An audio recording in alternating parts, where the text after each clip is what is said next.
নমস্কাৰ, মই ৰাজা আহমেদ। আজি দুপৰীয়া ভাতকেইটা জলদি খাই ৰেডি হ'লোঁ, কাৰণ আজি সোণাপুৰলৈ যাম আৰু এয়া সোণাপুৰলৈ যাবলৈ আহিলোঁ। এতিয়া বাছত বহি ল'লোঁ। পিছে মই অকলে নাযাওঁ, আমাৰ গাঁৱৰ খুৰা-খুৰীহঁতো যাব আৰু সকলোৱে ইয়াত বাছত বহি ল'লে। এতিয়া আমি গৈ আছোঁ আৰু গাইজ এয়া ফাইনেলি আহি পালোঁ মই সোণাপুৰ।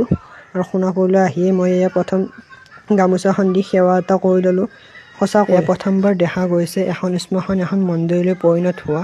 জুবিন দা অকল এজন ছিংগাৰেই নাছিল, তেওঁ আমাৰ সাহস আছিল, তেওঁ আমাৰ ভগৱান আছিল। আৰু এই ভিডিঅ'টোত সকলোৱে জাষ্টিছ ফৰ জুবিন দা আৰু জয় জুবিন দা বুলি কমেণ্ট কৰিবা, তেতিয়াহে দোষীয়ে যে সোনকালে শাস্তি পায়।